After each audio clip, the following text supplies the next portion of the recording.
Assalamualaikum warahmatullahi wabarakatuh. Perkenalkan, nama saya Lutfi Rizky dari Prodi Teknik Industri. Di sini saya akan menjelaskan tentang diagram Fishbone untuk tugas mata kuliah pengendalian dan penjaminan mutu. Apa itu Fishbone diagram? Fishbone diagram juga dikenal sebagai cause and effect diagram atau Ishikawa diagram. Adalah alat analisis yang digunakan untuk mengidentifikasi, mengeksplorasi, dan memvisualisasikan berbagai penyebab dari suatu masalah atau efek tertentu. Diagram ini dikembangkan oleh Kaoru Ishikawa, seorang ahli kualitas asal Jepang pada tahun 1960-an. Struktur diagram Fishbone. Strukturnya menyerupai tulang ikan, di mana kepala ikan mewakili masalah atau efek utamanya, seperti ini.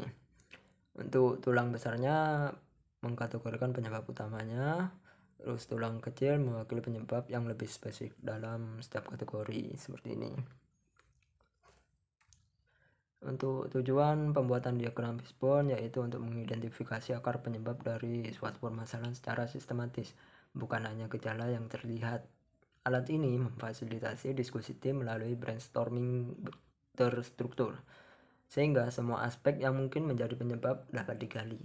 Dengan visualisasi yang jelas dan mudah dipahami, Fishbone diagram mendukung pengambilan keputusan yang lebih tepat, meningkatkan efisiensi perbaikan proses, serta menjadi dasar bagi analisis lanjutan seperti EFMEA, 5Y, atau PDCA.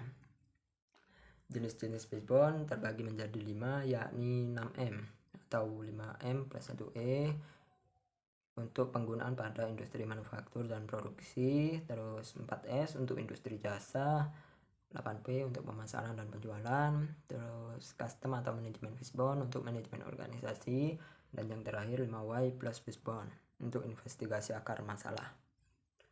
Manfaat pembuatan diagram Fishbone yakni mengidentifikasi akar penyebab masalah secara sistematis, yang kedua membantu tim berpikir kritis dan kolaboratif, dan yang ketiga mencegah solusi yang hanya menangani gejala bukan akar masalah, yang keempat mempermudah komunikasi dan dokumentasi dalam pemecahan masalah.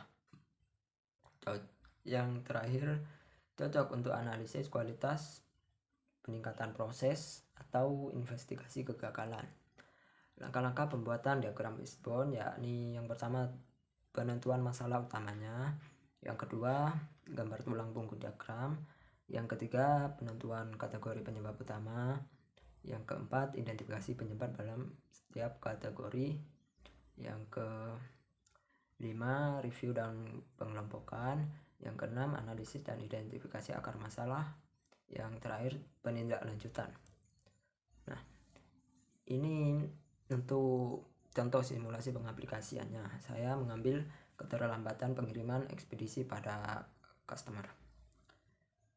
Di sini untuk kebalikannya, yakni keterlambatan pengiriman ekspedisi pada customer. Untuk penyebab utamanya manusia, metode, mesin, material, lingkungan, dan manajemen. Untuk tulang kecilnya ini,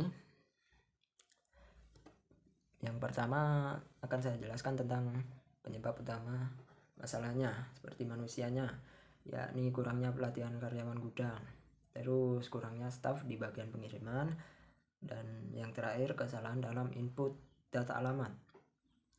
Terus untuk metodenya, proses pengapakan tidak efisien dan proses verifikasi terlalu lambat, terus prosedur sortir tidak sesuai SOP, dan yang terakhir proses scan-nya manual memperlambat alur kerjanya.